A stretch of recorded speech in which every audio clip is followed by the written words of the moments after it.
गृह मंत्री अमित शाह ने जयपुर में तीन नए आपराधिक कानूनों की प्रदर्शनी का उद्घाटन किया। उन्होंने कहा कि देश भर में इस नए कानूनों के सफल क्रियान्वयन को लेकर केंद्र सरकार लगातार निगरानी और सुधार कर रही है। केंद्रीय गृह मंत्री अमित शाह सोमवार को अपने तीसरे राजस्थान दौरे पर जयपुर पहुंचे, जहां उन्होंने Jaipur exhibition and convention centre Sitapur में 3 नए आपराधिक कानूनों, भारतीय न्याय संहिता, भारतीय नागरिक सुरक्षा संहिता, भारतीय साक्ष्य अधिनियम पर आधारित राज्य स्तरीय प्रदर्शनी का उद्घाटन किया। ये प्रदर्शनी 1 जुलाई 2024 से लागू इन नए कानूनों के 1 वर्ष पूर्ण होने के उपलक्ष्य में आयोजित की गई है। हो रहा है और अब कहीं पर भी पर्सनली कोर्ट के सामने जाने की गुंजाइश बहुत कम छोड़ी है। जेल से भी अपराधी वीडियोग्राफी से अपनी पेशी लगाएंगे। अलग जगह पे कोई पुलिस अधिकारी है तो वो भी वीसी से पेश हो सकते हैं। बैंक के कर्मचारी, अस्पताल के डॉक्टर और एफएसएल के वैज्ञानिक वो भी वीसी से अपीयर होंगे। इससे ढेर सारा समय का भी बचत होगा, पैसा भी बचेगा और पुलिस कस्टडी से भागने की संभावना लगभग जीरो हो जाएगी। मित्रों, ये कानून को मेरा फिर से एक बार करबद्ध निवेदन है आप सभी से कि ये जो प्रदर्शनी लगी है ये राजस्थान के आपराधिक न्याय प्रणाली से जुड़े हुए सभी अंग उपांग के अंदर कार्य कर रहे सभी लोग इसको जरूर एक बार देखें। मित्रों, आज 4 लाख करोड़ के निवेश प्रस्तावों की ग्राउंड ब्रेकिंग सेरेमनी हुई है। जब यहां पर राइजिंग राजस्थान का समिट चल रहा था, मैं भी आया था।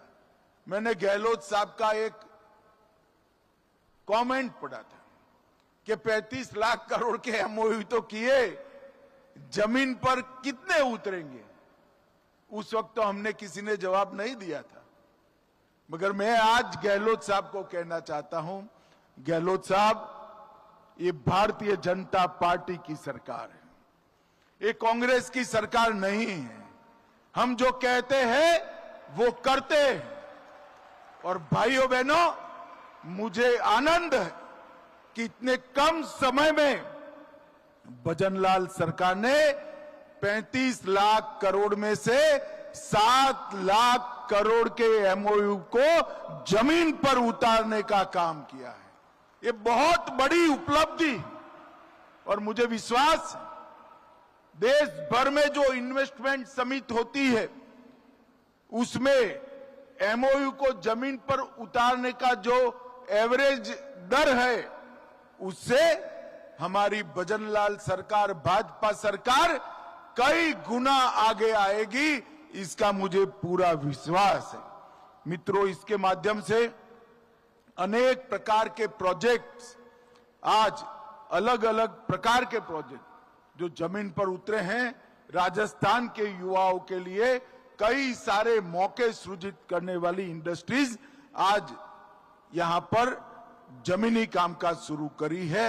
मैं भजनलाल जी, उनके उद्योग मंत्री और दोनों उप मुख्यमंत्री को, मुख्य सचिव को, सभी को बहुत बहुत साधुवाद और अभिनंदन देना चाहता हूं। आज यहां पर 9,315 करोड़ की अलग अलग परियोजनाएं हुई हैं और इसके अलावे आज 47,000 विद्यार्थियों को यूनिफॉर्म के लिए, गणवेश के लिए 260 करोड़ रुपया सीधा इनके अभिभावकों के बैंक अकाउंट में डायरेक्ट जमा कर दिए गए।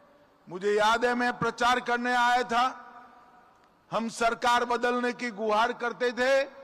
उसमें एक मुद्दा यह भी था कि कांग्रेस की सरकार विद्यार्थियों के यूनिफॉर्म में भी कटकी और बटकी दोनों कर रही है। आज भजनलाल जी ने पारदर्शिता से सबको ऑनलाइन देना शुरू किया है। दूध उत्पादन, उसको बढ़ाने के लिए लगभग 364 करोड़ की सब्सिडी आज 5 लाख से ज्यादा दूध उत्पादकों दी है और 150 यूनिट बिजली योजना के तहत, फ्री बिजली योजना के तहत रजिस्ट्रेशन का भी यहां पर आज शुरुआत हुआ है।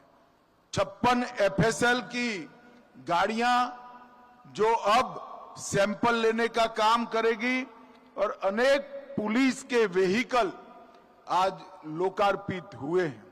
मित्रों, आज मैं यहां आया हूं तब 2 बातें जरूर कहना चाहता हूं। दीपावली आने वाली है। दीपावली में हमारी माताएं बहनें विशेष कर सबसे ज्यादा खरीदारी करती हैं और मोदी जी ने नवरात्रि के पहले दिन ही 395 से ज्यादा लोग उपयोगी चीजों में या तो जीएसटी की दर शून्य करी है या 28%, 18%, 12% से 5% करने का काम किया है। और इतना बड़ा बिक्री कर में राहत पूरे देश भर में कभी नहीं दिया गया। इसलिए आपकी दीपावली शुभ होने की पूरी व्यवस्था मोदी जी ने करी है।